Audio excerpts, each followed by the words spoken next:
I'm going to ask you one last question on this. One of your best performing videos is titled "Speak Like a Leader, Mm. Make People Respect You." Hmm. In fact, there was two of your top performing videos that were about speaking like a leader, speaking well, which is fascinating to me that people really want to learn how to speak well. Mm. What advice would you give to someone who doesn't feel like they're a good oral communicator on how to speak like a leader? The ability to answer non-literally and bring in fun and jokes into the interaction, the ability to get to values in a conversation, which is a lot of the stuff that we talked about, to take people to the thing that they actually want to connect over versus the weather and all that sort of stuff is part of it. You seem to take a pause as well when you're thinking. Mm. Some people fill in the gaps a little bit. Yeah, generally, and I'm sure I've made this mistake, but if you can replace any filler word, any crutch word that you have with silence, silence is a vacuum. And the cool thing about vacuums is that they pull attention to you. And I think people dramatically underestimate the amount of silence they're afforded. If I look back actually at my early videos, I dramatically underestimated the value of silence. I thought that I had to get it all out there and be super interesting really fast in order to keep that AVD really, really high. And I've since seen and learned that when you have a story and you learn the beats where you've set up the mystery, and so there's these lines that you'll say in a story, it's like, you know, the craziest thing happened the other day. So I'm right, you are there's these hooks, and you get an intuitive feel for where you've got the audience on the edge of their seat, and especially then to just take a breath or have a pause. You don't need to think all of this out, but that becomes second nature.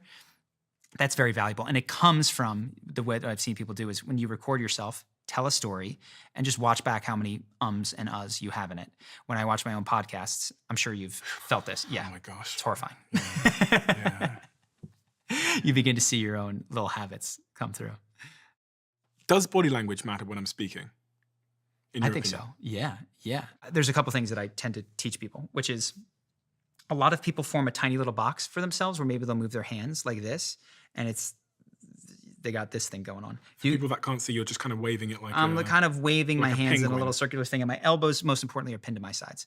If I lift my elbows off my sides and I start talking a little bit like this, and if I was to say, you know, over here, and my brother's in the green room over there, and I gesticulate, there's two ways to gesticulate. I can take my finger and I can point 6 inches from my face, the direction that my brother is, or I can lift my entire arm and point over there. The space that you fill is one, captivating. This is something that we talk about in a lot of our videos, which is you don't need to invade other people's space. You need to fill your own completely. When you fill your space completely, it is much more captivating. So when you're on stage, to gesticulate with the full width of your wingspan, like, look, I know you guys on this side of the room are feeling this, but over here, right? Versus, I know you guys on this side of the room think that we have to do this, but over here, there's a level of discomfort that comes through in it versus get those elbows off the sides. It makes a huge, huge difference. Also helps you speak louder, makes you more dynamic. What's the most important thing we haven't talked about that the audience are probably screaming to know at this exact moment in time? When it comes to confidence, one of the mindsets that I see really help people is that there are no superiors. That you go into your workplace and you think that you've got to treat your boss differently, or you go into a bar and you think you have to treat the beautiful woman differently. And yes, there is status, and yes, we arrange ourselves in sorts of hierarchies. But when you realize, and as I did in my job, and this is why I got the raise off cycle, it's why everything started working for me, you're not dealing with roles, you're not dealing with investors, you're not dealing with avatars of beauty, you are dealing with people. And the people that they love the most in their life, that they would do the most for, they connect with over the same things that you connect with your friends over. There's different interests, but the underlying themes of those things are the same.